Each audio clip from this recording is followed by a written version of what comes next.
Hello everyone and welcome back to our YouTube channel Savvy Forensics. So friends, आज के इस video में हम काफ़ी इम्पॉर्टेंट एक केस है उसके बारे में हम डिस्कस करेंगे जिसको मोस्ट कॉमनली आपका जिक्सॉ मर्डर केस बोला जाता है। ये जो केस है आपका बेसिकली जो सुपर इम्पोजिशन है उसके पर्सपेक्टिव से काफ़ी इम्पॉर्टेंट है, क्योंकि जो सुपर इम्पोजिशन पर बेस्ड पहला केस जो सॉल्व हुआ था वो आपका यही केस है, जिक्सॉ मर्डर केस। इस केस के काफ़ी अलग अलग नाम हैं, उसके बारे में भी जानेंगे, इसमें कैसा क्या रहता है पूरा डिटेल में आज के इस वीडियो में हम समझने वाले हैं। तो जल्दी से स्टार्ट कर लेते हैं, और उससे पहले आप सभी से एक रिक्वेस्ट कि ये वीडियो सभी के साथ में शेयर कर दीजिएगा, और चैनल पर पहली बार आए तो सब्सक्राइब ज़रूर से कर लेंगे।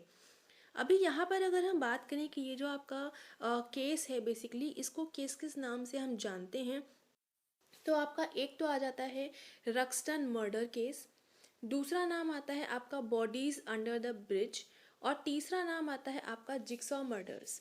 तो ये बेसिकली रक्सटन मर्डर केस के तीन नाम हैं, और इनफॉर्मली इसको दो नाम से जानते हैं। आपका एक हो जाता है जिक्सॉ मर्डर और दूसरा आ जाता है आपका बॉडीज अंडर द ब्रिज। तो ये दो आपके नाम काफ़ी इंपॉर्टेंट है, इसको थोड़ा सा आपको ध्यान देना पड़ेगा। उसके अलावा यहाँ पर बेसिकली जो क्रिमिनल है जिसने ये पूरा क्राइम कमिट किया है उनका नाम है डॉक्टर रक्सटन। तो जो डॉक्टर रक्सटन है ये एक तरह के डॉक्टर ही हैं जिनको काफ़ी अच्छी नॉलेज थी एनाटॉमी की, और क्योंकि इन्होंने इस तरह का कुछ क्राइम कमिट किया है तो इसीलिए इनको कॉमनली आपका सैवेज सर्जन नाम दिया गया था। ठीक है, तो doctor Ruxton called as savage surgeon. अभी ये तो कुछ आपके बेसिक टर्मिनोलॉजी थी, कुछ नाम दिए गए हैं, वो सारी चीज़ें थी। अब हम आगे चलते हैं और देखते हैं बेसिकली इसमें हुआ क्या था।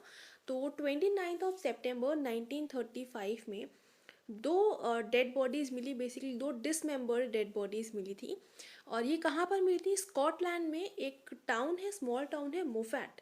तो वहाँ पर आपका ये देखने को मिला था। उसके पास के एरिया में एक रिवर है, तो उस रिवर के बैंक में, मतलब उस रिवर के साइड में दो डिसमेंबर्ड बॉडीज़ 29 सितंबर 1935 में देखने को मिली थी।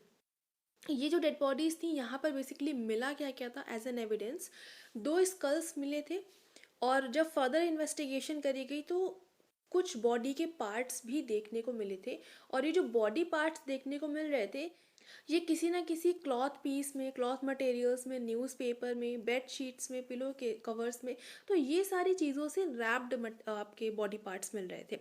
और ऑल ओवर अगर हम बात करें तो टू स्कल थे, इसका मतलब कि आपके टोटल दो डेड बॉडीज़ हो गई। सीधी सी बात है, दो स्कल मिले तो मतलब दो डेड बॉडीज़ हैं। अब उन दो बॉडीज से रिलेटेड टोटल यहाँ पर 70 सेपरेट सेक्शंस देखने को मिले थे बॉडी के। ठीक है, तो टोटल 70 सेक्शंस आपके देखने को मिले थे बॉडी के। और जब यहाँ पर फिर फर्दर इन्वेस्टिगेशन करा गया, जब यहाँ पर पूरी एनालिसिस हुई बोन्स के बिहाफ पे, बोन्स में जो आपकी लॉन्ग बोन्स थी उनका एग्जामिनेशन वगैरह हुआ, तो उन सब सारी चीज़ों से पता चला कि जो बॉडीज़ मिली हुई हैं ये इनकी अलग अलग एज और अलग अलग हाइट की हैं। मतलब कि जो दो बॉडीज़ मिली हुई हैं इनकी एज और हाइट दोनों ही डिफरेंट हैं। और एज जो थी वो काफ़ी उसमें एक रेंज मिल रही थी, डिफरेंट रेंज मिली थी दोनों में ही। ठीक है, तो उसके बिहाफ पे थोड़ा सा एक आइडिया लग रहा था। अब ये जब पूरी केस मिला था तो इसी टाइम पर जो डॉक्टर रक्सटन थे, इनकी वाइफ और इनके यहाँ जो हाउस मेड होती हैं जो कि काम करती हैं, तो वो दोनों ही लापता थी। और उनकी जो एज थी वही एज कुछ कुछ ये वाला जो केस मिला हुआ था, मतलब ये जो बॉडीज़ मिली हुई थी इनसे हल्का फुल्का आपका उसी रेंज में आ रही थी। तो अब उससे हुआ क्या कि इससे थोड़ा बहुत आइडिया लगाया गया। तो ये तो आपका एक बेसिक सा था। जब यहाँ पर ये सारा कुछ हुआ कि उसी टाइम पर आपका जो डॉक्टर रक्सटन है उनकी वाइफ और हाउसकीपर दोनों ही मिसिंग है, और उनकी जो एज है वो भी कुछ यही सारे क्राइटेरिया को मैच कर रही है। तो इस वजह से जो सस्पेशन था वो इनका सारा का सारा फोकस हो गया डॉक्टर रक्सटन पे। रक्सटन का पूरा नाम क्या था? डॉक्टर बक रक्सटन। इन पे सारा का सारा जो सस्पेशन था वो इनके ऊपर आ गया। और ये एज्यूम किया जा रहा था कि जो डॉक्टर बक रक्सटन है इन्होंने अपनी वाइफ और जो हाउस कीपर हैं उनकी डेथ करी है। एंड जो बॉडीज़ मिली हुई हैं उसमें से एक जो है वो मिसेस रक्सटन की है, यानी कि उनकी वाइफ की, बक रक्सटन की वाइफ की। और जो दूसरी बॉडी मिली हुई है वो इनके यहाँ जो हाउस कीपर थे, जो हाउस मेट थी मैरी रॉजर्सन, उनकी बॉडी है, ठीक है। तो ये आपका कुछ हुआ। अब यहाँ पर अगर हम बात करें कि इस पूरे केस में क्या क्या हमको एविडेंसेस देखने को मिले, तो यहाँ पर न्यूज़पेपर है, स्कल है, बोन्स हैं, ब्लड सैंपल्स हैं, लिम्स हैं, तो ये सारे कुछ सैंपल्स मिले थे। अब यहाँ पर अगर हम बात करें कि जो न्यूज़पेपर था, तो जो बॉडी पार्ट्स मिले हुए थे, सेपरेट बॉडी पार्ट्स, तो वो बेसिकली न्यूज़पेपर के अंदर रैप थे। अब ये जो न्यूज़पेपर था ये कैसे हेल्प किया, ये जो न्यूज़पेपर था इसकी जब एनालिसिस करी गई, इसको थोड़ा सा अच्छे से ध्यान से देखा गया, तो उसमें पहले तो डेट पड़ी हुई थी 15 सितंबर 1935। तो इससे ये पता चला कि जो न्यूज़पेपर यूज़ करा गया है वो 15 सितंबर का है, तो यानी कि जो डेथ हुई है वो इसके बाद या इस डेट के आसपास हुई होगी। दूसरी चीज़ ये थी कि जो न्यूज़पेपर था उस न्यूज़पेपर का नाम था the Sunday graphic. Sunday graphic ये एक स्पेशलाइज्ड न्यूज़पेपर था जो कि एक पर्टिकुलर एरिया में ही सर्कुलेट होता था, और ये जो एरिया था इनका लैनचेस्टर डिस्ट्रिक्ट जो स्कॉटलैंड में है वहाँ पर सर्कुलेट किया जाता था। तो इससे ये जो रक्सटन थे, डॉक्टर रक्सटन थे, इन पर शक और ज़्यादा गहरा होता चला गया क्योंकि ये जो है पर्टिकुलर इसी एरिया में रहते थे। तो यहाँ से जो न्यूज़पेपर था इससे ये चीज़ पता चल गई कि ये पर्टिकुलर इस एरिया में डेथ हुई है, इस पर्टिकुलर एरिया में रहने वाला कोई इंडिविजुअल जिसने डेथ करी है, और उसके अलावा 15 सितंबर 1935 के बाद में ही उस इंडिविजुअल की डेथ हुई है। इतना हो गया। उसके बाद में स्कल था, तो स्कल से जो जेंडर है वो सारा कुछ पता चला। जब पूरी उसकी अच्छे से एनालिसिस करते हैं उसमें क्या क्या प्रोमिनेंसेस हैं, क्या है, कितने ज़्यादा रेज्ड है, कम है, तो वो सारी एनालिसिस करके जो जेंडर का डिटर्मिनेशन होता है वो हम कर सकते हैं। तो उससे ये पता चला कि जो स्कल मिले हुए हैं वो बेसिकली फीमेल्स हैं, तो यानी कि जो डेथ हुई है वो दोनों की दोनों फीमेल्स की हुई है। जो बोन की लिम्स मतलब बोन्स मिली हुई थी, लिम्स वाली बेसिकली जो लॉन्ग बोन्स थी, उनकी एग्जामिनेशन से हमको हाइट पता चली। अब ये कैसे कैसे करते हैं, जैसे कि स्कल से हम कैसे जेंडर को डिटरमाइन करेंगे, बोन जो रहती हैं आपकी लॉन्ग बोन्स जो रहती हैं उनसे हम कैसे हाइट को एस्टिमेट करेंगे, ये सारे ऑलरेडी मैं वीडियोस अपलोड कर चुके हूँ। तो इसके लिए आप फोरेंसिक एंथ्रोपोलॉजी की प्लेलिस्ट में जाओगे तो वहाँ पर आपको मिल जाएगा। बाकी कहीं ना कहीं मैंने इसको पढ़ाया ज़रूर से है, ठीक है। ये सारा कुछ हुआ। उसके अलावा एक चीज़ और थी कि जो बॉडी पार्ट्स मिले थे तो उस बॉडी पार्ट्स में कुछ प्यूपा वगैरह देखने को मिले थे, कुछ इंसेक्ट्स की लाइफ साइकिल कंप्लीट होती हुई दिख रही थी। तो वो इंसेक्ट की जो लाइफ साइकिल थी वो पर्टिकुलर प्यूपा वाली स्टेज में थे, तो उससे ये अंदाज़ा लग गया था कि जो भी इंडिविजुअल है जिसकी डेथ हुई है उनकी डेथ को 2 हफ्तों से ज़्यादा नहीं हुआ है, ठीक है। तो ये चीज़ भी यहाँ पर जो थी एंटोमोलॉजी ने भी एक छोटा सा अपना रोल प्ले किया, ये चीज़ भी हो गई। अब यहाँ पर इतना सब कुछ तो हो गया था, बट हाँ एग्जैक्टली कब क्या हुआ, किसने क्या किया, अभी तक प्रॉपर वो चीज़ नहीं हो पा रही थी। बट इतना हमको पता चल गया था कि वो फीमेल्स हैं, उनकी हाइट क्या है वो अंदाज़ा लग गया था। न्यूज़पेपर के हिसाब से हमको डेट पता चल गई थी, और जो लाइफ साइकिल था प्यूपा का, तो उससे हमको एक आइडिया लग गया था कि ये इसी रेंज के आसपास की डेथ हुई है। और बेसिकली यहाँ पर जो बॉडी पार्ट्स मिले थे, तो वो बॉडी पार्ट्स ये जब एनालिसिस करी गई तो उसमें ये चीज़ देखी गई कि जितने भी तरह के हमको इम्पॉर्टेंट फीचर्स, इंडिविजुअलिस्टिक फीचर्स मिल सकते हैं जो कि हर एक पर्टिकुलर इंडिविजुअल के यूनिक होते हैं, डिफरेंट होते हैं, वो सारे ही तरह के मार्क्स को पूरी तरह से रिमूव कर दिया गया था। जैसे कि फिंगरप्रिंट्स हो गए, वो पूरी तरह से डिस्ट्रॉय करे हुए थे। जैसे कि ईयर्स हो गए, लिप्स हो गए, आपके जितने भी ऐसे मार्क्स होते हैं जो कि हर एक इंडिविजुअल के यूनिक होते हैं, वो सारे ही सॉफ्ट टिश्यूज़ को पूरी तरह से रिमूव कर दिया गया था। कोई टैटो मार्क था, कोई मोल था, तो वो उनको हर चीज़ को पूरी तरह से रिमूव कर दिया गया था। तो उससे ये चीज़ अंदाज़ा लग रही थी कि ये जो भी तरह का क्राइम किया गया है, वो जो मर्डरर है बेसिकली, जो क्रिमिनल है बेसिकली, उसको एक अच्छी नॉलेज है एनाटॉमी की, वो बढ़िया नॉलेज रखता है एनाटॉमी की, और उसको बहुत अच्छा आइडिया है कि क्या क्या तरह के फीचर्स हो सकते हैं जिससे वो पर्टिकुलर इंडिविजुअल पकड़ा जा सकता है। एक आइडिया लग जाएगा कि जो भी डेथ हुई है वो किसकी हुई है। तो वो सारी चीज़ों को छुपाने की पूरी तरह से बहुत अच्छी कोशिश करी गई है यहाँ पर।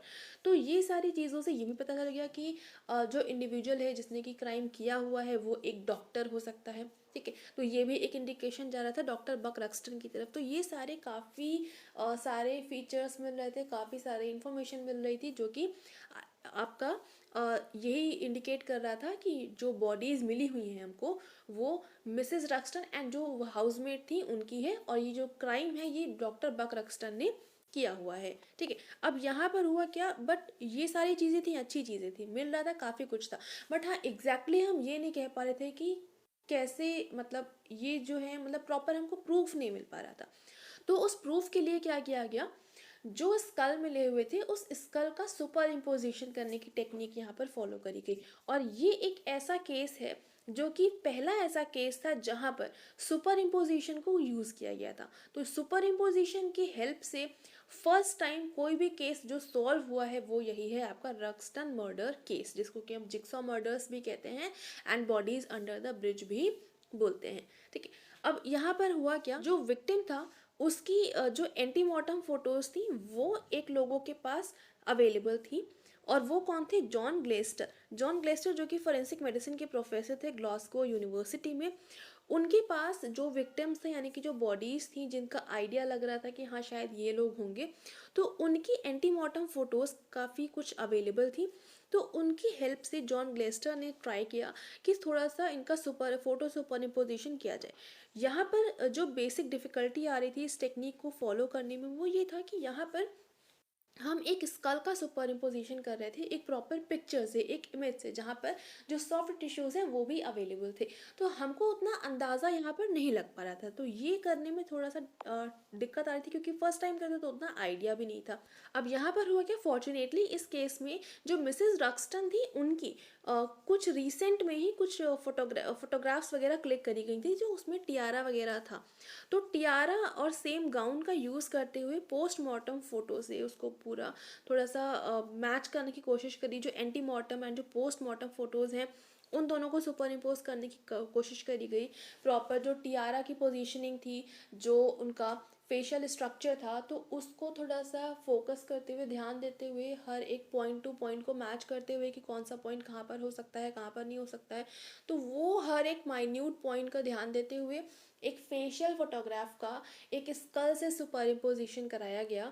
एंड ये जब स्टार्टिंग में करा जाता तो काफ़ी दिक्कतें हो रही थी। अब थोड़ा सा ये चीज़ें आसान हो गई हैं, बट उस टाइम पर जब किया गया था तो थोड़ा सा डिफ़िकल्टीज़ थी इसमें। ठीक है। तो काफ़ी सारी चीज़ों, जितने भी आपके फेशियल स्ट्रक्चर्स की बेसिक पॉइंट्स होते हैं जो कि हर एक इंडिविजुअल के यूनिक होते हैं। अब आपके स्कल में एक आपका ट्राइंगल टाइप का भी बनता है, जो कि आपके जो सेंटर पॉइंट होता है आपके आईज के बीच का एंड साइड का। ठीक है। तो ये पूरा एक ट्रायंगल बनता है, जिससे कि जो कि हर एक इंडिविजुअल का यूनिक होता है, सबका अलग अलग होता है। तो ये सारे काफ़ी सारे फीचर्स होते हैं आपके फेशियल स्ट्रक्चर्स के, तो उनको सबको ध्यान देते हुए पूरा प्रॉपर फेशियल सुपर इम्पोजिशन करा गया है स्कल का यूज़ करते हुए।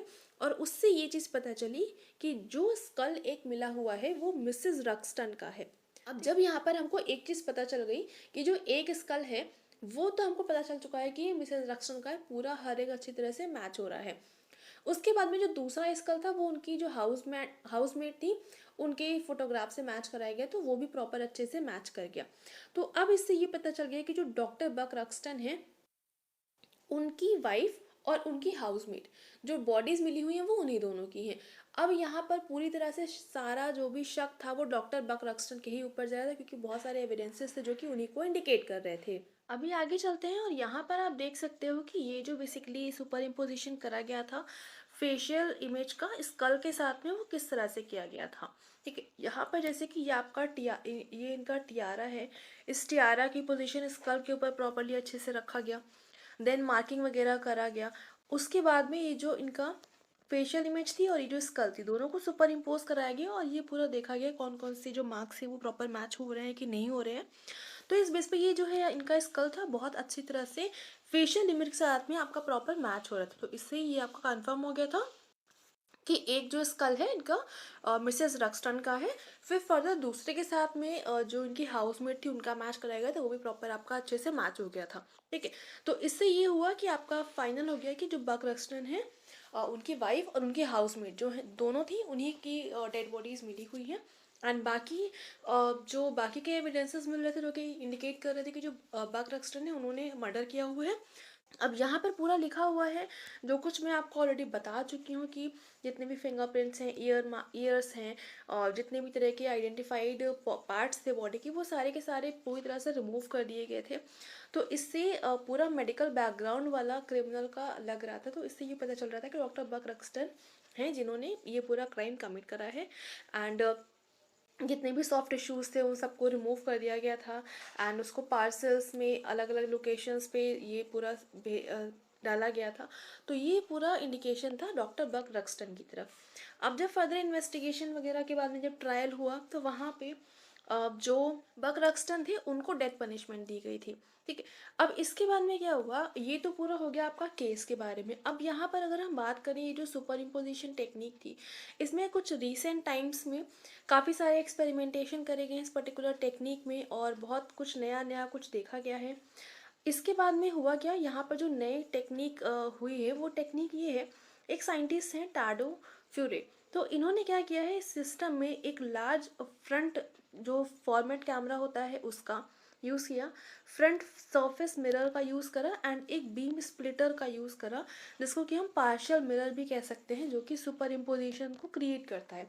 तो ये सारी चीज़ों को सुपर इम्पोजिशन में इन्होंने और ऐड ऑन किया। एंड ये जो टेक्निक है अलाउ करती है किसी भी लाइव फोटोग्राफ, जो कि ओरिजिनल लाइव फोटोग्राफ है, उसकी पोजीशन को स्कल के साथ में करेक्टली मैच करने के लिए, उसको प्रॉपर अपनी पोजीशन पर प्लेस करने के लिए।